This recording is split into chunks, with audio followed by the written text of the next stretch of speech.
नमस्कार दोस्तों, स्वागत है आपका अपने YouTube चैनल टीचिंग एग्जाम पर। यदि आप बीटीसी की तैयारी कर रहे हैं तो आप मैथ से भाग नहीं सकते हैं। यदि आप मैथ पढ़ने में कमज़ोर है या मैथ में आपका मन नहीं लगता है या मैथ आपको समझ में नहीं आता है तो आप मैथ से भागते हैं। देखिए, मैथ आपको समझ में नहीं आता जिसका मुख्य कारण क्या है, आपका बेसिक नॉलेज जो है यहाँ पर जीरो है। मैथ को आपने बेसिक से नहीं पढ़ा है। जो इसकी बेसिक होती है, जो इसकी नींव होती है, आपने जो उसको नहीं पढ़ा है, आपने उसको जो अच्छे से तैयार नहीं किया है, जिस कारण क्या होता है मैथ आपको अच्छा नहीं लगता है या मैथ आपको पसंद नहीं आता है या मैथ आपसे बनता नहीं है। ठीक है, देखिए मैं यहाँ पे जो मेरा वीडियो बनाने का मकसद है, आपकी बेसिक नॉलेज क्या करना, ग्रो करना है। जैसे ही आपका बेसिक नॉलेज जो है आपका ग्रो हो जाएगा, मैथ आपसे जो है बनने लगेगा। आपको मैथ जो क्या है आपके एक प्री सब्जेक्ट हो जाएगा। ठीक है, यदि आप हमसे जुड़ते हैं, मैं आपके जो मैथ को, जो आपका ये जो सब्जेक्ट मैथ वाला है, मैं उसे अच्छे से तैयार करवा दूंगा।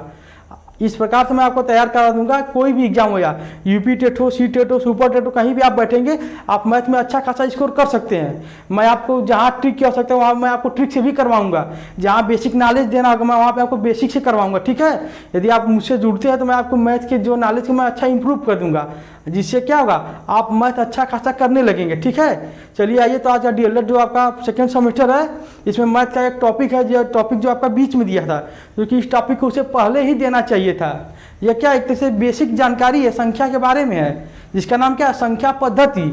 इसलिए मैं उसे जो पहले पढ़ा रहा हूँ। इसके बाद मैं जितने भी टॉपिक होंगे, लॉस मस फिर क्षेत्रमिति वगैरह जितने भी हैं, मैं उसे सब धीरे धीरे मैं पढ़ा दूंगा आपको। लेकिन पहले आपको इसे जानना बहुत ही ज़रूरी है, क्योंकि यहाँ से आपके प्रत्येक एग्जाम, चाहे कोई भी, यहाँ से क्वेश्चन पूछे ही जाते हैं। यदि आप इस वीडियो को लास्ट तक देखते हैं, आपको यह महसूस हो जाएगा कि नहीं, हाँ, इस चैप्टर से कितने महत्वपूर्ण क्वेश्चन आते हैं और बच्चे क्वेश्चन गलत कैसे कर देते हैं। ठीक है, आइए तो आपकी क्लास को शुरू करते हैं, देखते हैं। देखिए, संख्या पद्धति, इसमें आप देखिए, आपसे जो क्वेश्चन इसमें पूछा जाता है, संख्या किसे कहते हैं या संख्या क्या होता है। यदि आप बीटीसी या बीएड सेमेस्टर एग्जाम की तैयारी कर रहे हैं, आपसे यही बेसिक क्वेश्चन ही पूछा जाता है, संख्या से आप क्या समझते हैं या संख्या किसे कहते हैं। देखिए, आइए, वह गणितीय इकाई जिसका उपयोग नापने, गिनने या किसी नामकरण के लिए किया जाता है उसे संख्या कहते हैं। गणित में कुल 10 संख्याएं होती है, 0 से 9 तक। यदि एग्जाम में क्वेश्चन बनता है तो आपको इस प्रकार से लिखना होगा इसे। ठीक है, आगे देखिए, सबसे छोटी व सबसे बड़ी संख्या है। सबसे छोटी संख्या पूछेगा, आप कहेंगे 0 है। सबसे बड़ी संख्या आप कहेंगे इनफाइनाइट या अज्ञात है, अभी तक सबसे बड़ी संख्या कोई ज्ञात नहीं कर सकता है। ठीक है, आगे देखिए, आपसे यहाँ से क्वेश्चन पूछा जाता है, एक अंकों की सबसे बड़ी संख्या, एक अंकों की सबसे छोटी संख्या। देखिए, एक अंक की सबसे छोटी संख्या क्या होगी, 1 हो जाएगी। एक अंक की सबसे बड़ी संख्या 9 हो जाएगी। इसी प्रकार देखिए, आपसे पूछा जाता है 2 अंकों की सबसे छोटी संख्या, 2 अंकों की सबसे बड़ी संख्या बताइए। देखिए, 2 अंकों की सबसे छोटी संख्या 10, 2 अंकों की सबसे बड़ी संख्या 99। यदि 3 अंक की पूछेगा तो कहेंगे 3 अंक की सबसे छोटी संख्या 100, 3 अंक की सबसे बड़ी संख्या 999, 999। ठीक है, इस प्रकार से आप करके उसे लिख सकते हैं। देखिए, यहाँ से आपसे देखिए कुछ क्वेश्चन जो है, जो बहुत ही इंपॉर्टेंट लाइनें हैं, जिसे मैं पढ़ के आपको बताता हूँ। इसे आप अच्छे से नोट करिए और नोट से बनाइए। यदि आपका बेसिक मजबूत नहीं है तो आप हमारे साथ जुड़िए। जैसे जैसे मैं बता रहा हूँ आप हमें फॉलो करिए। मैं गारंटी देता हूँ कि आपका जो मैथ एक प्री सब्जेक्ट हो जाएगा। आप मैथ अच्छे से लगाने लगेंगे, आपसे एग्जाम में क्या होगा, क्वेश्चन बनने लगेंगे। ठीक है, देखिए, एक न तो भाज्य है और न ही अभाज्य संख्या है। एक कैसी संख्या है, न तो भाज्य है न अभाज्य है। ठीक है, 2 सबसे छोटी सम अभाज्य संख्या है। 2 कैसी संख्या है, सबसे छोटी सम अभाज्य संख्या है। सब देखिए, सभी अभाज्य संख्याएं विषम होती हैं केवल 2 को छोड़कर। जितनी भी अभाज्य संख्याएं होती हैं विषम होती हैं केवल 2 को छोड़कर। देखिए, संख्या व संख्यांक में अंतर बताइए। यह क्वेश्चन आपसे एग्जाम में कहीं ना कहीं पूछा गया है। जो आप बीटीसी या बीएड सेमेस्टर एग्जाम की तैयारी कर रहे हैं, आप पूछा भी जाएगा आगे। ठीक है, इससे अच्छा होगा कि आप इसे तैयार करके जाएं। देखिए, संख्या व संख्यांक में अंतर बताइए। देखिए, संख्या क्या होता है, फिर से देखिए, जो किसी वस्तु का बोध कराए उसे क्या कहते हैं, संख्या कहते हैं। यह भी परिभाषा है, यह जो किताबी परिभाषा है, यह भी जो है क्या है, व्यवहारिक परिभाषा होगी एक तरीके से। देखिए, संख्या जो किसी वस्तु का बोध कराए उसे क्या कहते हैं, संख्या कहते हैं। संख्या क्या होती है, असीमित होती है। संख्या की कोई सीमा नहीं है, कितने वस्तु कितने लोग, हाँ, संख्या की कोई सीमा नहीं है। ठीक है, देखिए, संख्यांक क्या होता है, संख्या के अंकों को संख्यांक कहते हैं। संख्या के अंकों को संख्यांक कहते हैं। यह क्या होता है, यह सीमित होता है।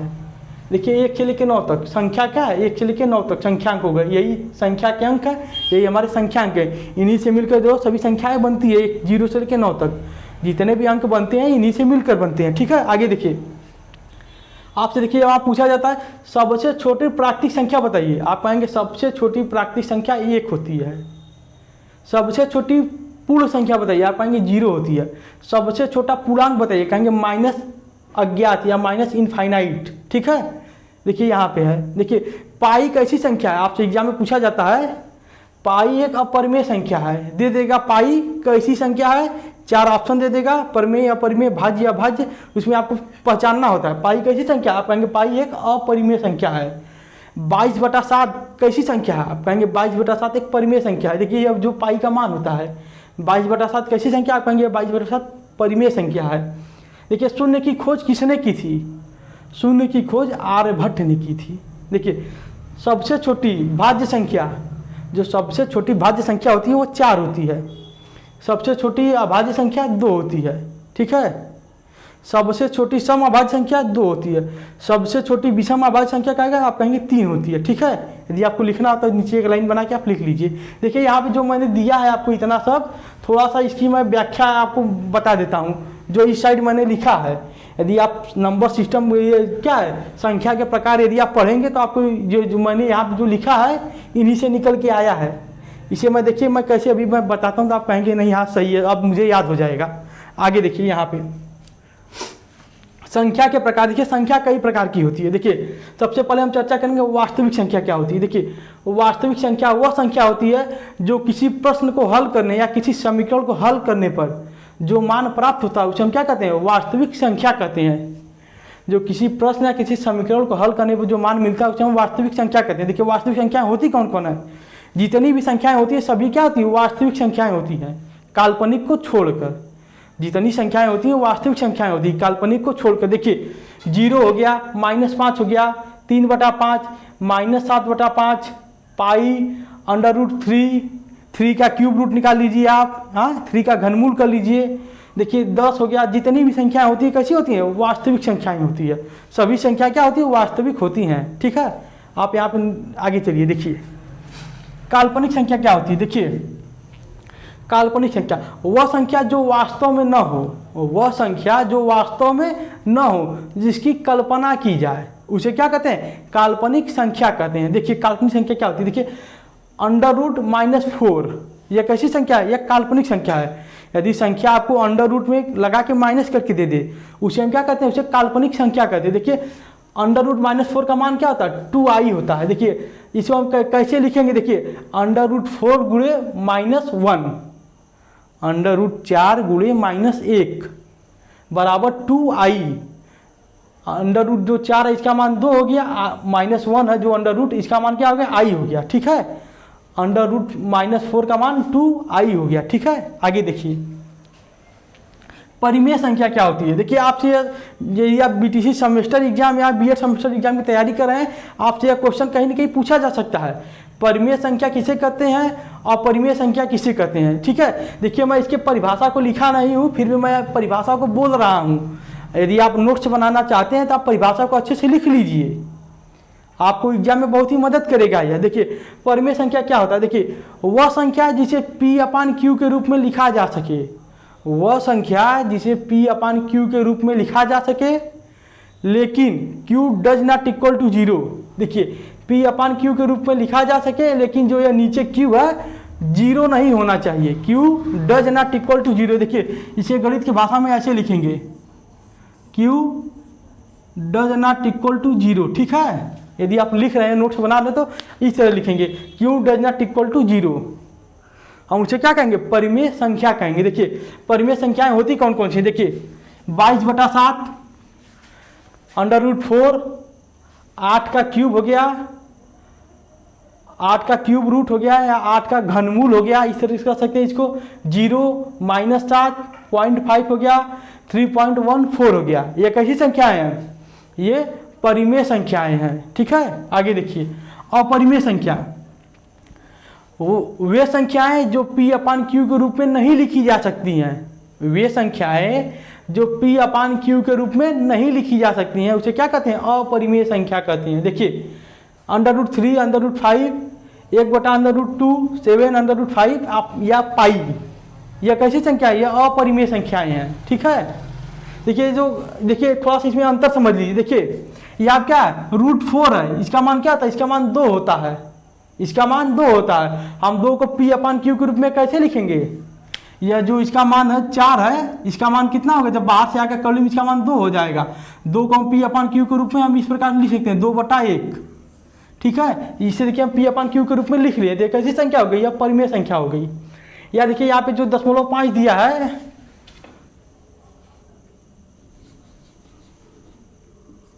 0.5, हम इसे कैसे लिख सकते हैं? हम लिख सकते हैं इसे 5/10 और आगे करेंगे हम, यह क्या होगा? 1/2। यह क्या हो गया? P अपान Q के रूप में हो गया। यह कैसी संख्या होगी? परिमेय संख्या होगी, ठीक है।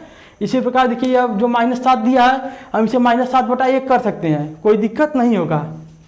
लेकिन यह जो कर्लीन 3 दिया है, इसका मान हमें नहीं ज्ञात है, या हम इसे आसानी से ज्ञात नहीं कर सकते हैं। कर्लीन 5 दिया नहीं पता, इसका मान हम आसानी से ज्ञात नहीं कर सकते हैं। कर्लीन 2 दिया है, यह क्या है? पूर्ण वर्ग नहीं है, एक तरीके से इसका वर्गमूल हम नहीं निकाल सकते हैं। यह कर्लीन 3 जो किसी का वर्गमूल नहीं है, कर्लीन 5 किसी का वर्गमूल नहीं है, कर्लीन 2 किसी का वर्गमूल नहीं है, ठीक है। जिन संख्याओं का क्या होगा? वर्गमूल बन जाता है या हो जाता है, वे परिमेय हो जाती हैं। जिनका नहीं बनता वो क्या होती है? अपरिमेय हो जाती हैं। आगे देखिए पूर्णांक संख्या। देखिए -इनफाइनाइट से लेकर +इनफाइनाइट तक जितनी संख्याएं होती है उसे क्या कहते हैं? उसे पूर्णांक संख्या कहते हैं। देखिए -1, -2, -3, 0, ... 1, 2, 3 ... चलती जाएंगी, उसे क्या कहेंगे? पूर्णांक संख्या कहते हैं। देखिए जो 0 के इधर इसे क्या कहेंगे? इसे ऋण पूर्णांक, जो 0 के उधर उसे धन पूर्णांक कहेंगे, ठीक है। आगे देखिए प्राकृतिक संख्या। प्राकृतिक संख्या क्या होती है? देखिए 1, 2, 3, 4 ... इन संख्या क्या कहते हैं? इसे हम प्राकृतिक संख्या कहते हैं। पूर्ण संख्या किसे कहते हैं? देखिए 0, 1, 2, 3, 4 ... इसे क्या कहेंगे? इसे हम पूर्ण संख्या कहते हैं। प्राकृतिक संख्या में आगे 0 से शुरू करेंगे तो क्या हो जाएगा? हमारा पूर्ण संख्या बन जाएगा। सम संख्या किसे कहते हैं? वे संख्या जो 2 से विभाजित हो, वह संख्या जो 2 से विभाजित हो उसे क्या कहेंगे? हम सम संख्या कहेंगे। देखिए 2, 4, 6, 8 ... विषम संख्या किसे कहेंगे? वह संख्या जो 2 से विभाजित ना हो उसे क्या कहेंगे? विषम संख्या कहेंगे। देखिए 1, 3, 5, 7 ... आगे बढ़ता रहेगा। देखिए भाज्य संख्या किसे कहते हैं? देखिए भाज्य संख्या, इसे अच्छे समझिए, नहीं तो एग्जाम में क्वेश्चन बनेगा आप कंफ्यूज हो जाएंगे। देखिए भाज्य संख्या वह संख्या है जिसके कम से कम कितने गुणनखंड हो? 3 गुणनखंड हो। वह संख्या जिसके कम से कम 3 गुणनखंड हो उसे क्या कहेंगे? भाज्य संख्या कहेंगे। 3 से ज़्यादा भी गुणनखंड हो सकता है, लेकिन कम से कम उसका 3 गुणनखंड होना चाहिए, तभी उस संख्या क्या कहेंगे? हम भाज्य संख्या कहेंगे। देखिए 4, 6, 8, 9, 10 ... बढ़ता जाएगा। देखिए यह जो 4 है इसके कम से कम 3 गुणनखंड, देखिए कौन कौन से हैं? 3 गुणनखंड कौन कौन से? देखिए 4 खुद इसका एक गुणनखंड हो गया, 4 के बाद इसका 2 हो गया और इसका 1। 4 का जो फैक्टर निकालेंगे तो 4 खुद गुणनखंड 4 हो गया, इसका 1 2 हो गया, 1 1 हो गया। और 6 का निकालेंगे, देखिए क्या है? 2 है, 3 है, 1 है। 8 का करेंगे क्या है? 2 है, 4 है, इसके बाद 1 है, ठीक है। इस प्रकार से क्या है? इसके बाद संख्या क्या है? गुणनखंड है। देखिए अभाज्य संख्या, जो संख्या किसी से न कटे। अभाज्य संख्या किसे कहते हैं? जो संख्या किसी से न कटे, जो संख्या स्वयं से कटे या 1 से कटे। यह क्या था? यह जो 4 स्वयं से भी कट रहा था, 1 से भी कट रहा था और 2 से भी कट जा रहा है। यह क्या हो गया? इसके 3 गुणनखंड हो जा रहे थे। यह क्या हो गया? भाज्य संख्या हो गया। लेकिन अभाज्य संख्या क्या होगा? जो क्या है? स्वयं से कटे या 1 से कटे, उसे क्या कहेंगे? अभाज्य संख्या कहेंगे। देखिए 2, इसमें 2 क्या है? या तो यह स्वयं से कटेगा या तो 1 से कटेगा। 3, यह स्वयं से कटेगा या तो 1 से कटेगा। 5, यह स्वयं से कटेगा या तो 1 से कटेगा। 7, 11, 13, ये क्या है? या तो स्वयं से कटेंगे या तो 1 से कटेंगे। ये कर इसको बढ़ा दीजिए। आगे 13 के बाद 17 कर दीजिए, 17 के बाद 19 हो गया, 19 के बाद 23 हो जाएगा। इस प्रकार से अब 29 हो जाएगा, बढ़ता रहेगा। देखिए यहाँ तक आपको यह समझ में आ गया है, ठीक है। तो यहाँ देखिए मैं आपको बताता हूँ। देखिए आपसे जो क्वेश्चन पूछा जाता है, क्या पूछा था? सबसे छोटी प्राकृतिक संख्या क्या है? सबसे छोटी प्राकृतिक संख्या 1 है ना, जो मैं वहाँ पे बताया हूँ। सबसे छोटा पूर्ण संख्या 0 है। और इसके बाद देखिए भाज्य संख्या, सबसे छोटा भाज्य संख्या 4 है यहाँ पे, जो अभी मैं उधर पीछे मैं आपको बताया हूँ। देखिए सबसे छोटा अभाज्य संख्या 2 एकमात्र ऐसी संख्या है जो सम अभाज्य है। सबसे छोटा सम अभाज्य संख्या 2, सबसे छोटी अभाज्य संख्या भी 2, सबसे छोटी विषम अभाज्य संख्या 3 हो जाएगी यहाँ पे, ठीक है। यहीं पे जो बातें लिखी गई है मैं उसे अलग से छाट के मैं उधर मैं आपको दे दिया हूँ। देखिए यहाँ तक मैं आशा करता हूँ आपको समझ में आ गया होगा। अब देखिए नीचे चलिए थोड़ा सा इसे चर्चा करते हैं। स्थानीय मान और जाति मान, आपसे यहाँ से क्वेश्चन थोड़ा बहुत पूछ लिया जाता है। देखिए 545 दे दिया है, उसमें पूछेगा आपसे 4 का स्थानीय मान बताइए। इकाई दहाई, एक दहाई स्थान पे 4 का स्थानीय मान कितना होगा? 40 हो जाएगा। 5 का स्थानीय मान कहेगा ये इकाई पे क्या होगा? 5 हो जाएगा। 9 का स्थानीय मान कहेगा इकाई दहाई सैकड़ा पे है, कितना हो जाएगा? 900 हो जाएगा।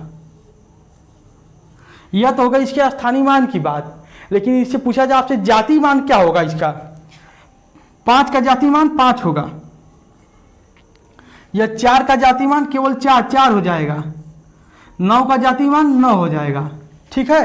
क्वेश्चन आपको केवल इतना ही नहीं पूछता है, वो पूछता है कि 9 का स्थानीय मान और जाति मान का अंतर बताइए। 9 के स्थानीय मान जाति मान का योग बताइए। 9 के स्थानीय मान जाति मान का गुणनफल बताइए। 9 के स्थानीय मान जाति मान का भागफल बताइए। आप यहाँ पे स्थानीय मान निकाल लिए हैं, यहाँ पे जाति मान निकाल लिए हैं 9 का।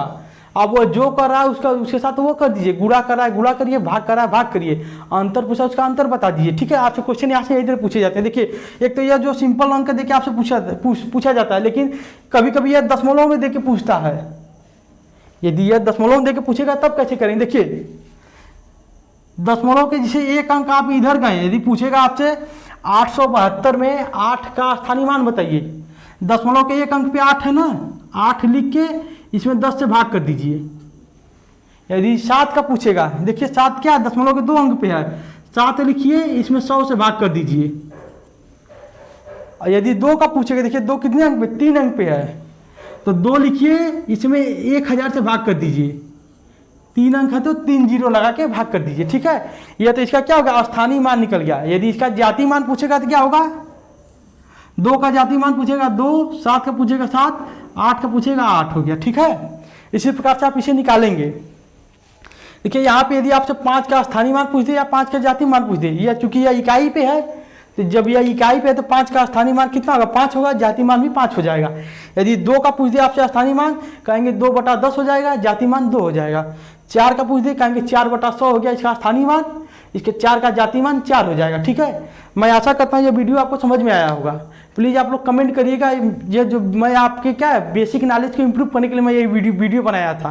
प्लीज़ आप लोग कमेंट करिएगा वीडियो कैसा लगा है। इसके बाद जो मैं आपको पढ़ाने वाला हूँ, विभाज्यता पढ़ाने वाला हूँ। 2 से 11 तक संख्या कैसे विभाजित होती है, आपसे क्वेश्चन यहाँ से भी बहुत सारे बनते हैं, या यूपी टेट हो या बीएड एग्जाम हो, सब में यह क्वेश्चन पूछे जाते हैं, या बीटीसी एग्जाम हो।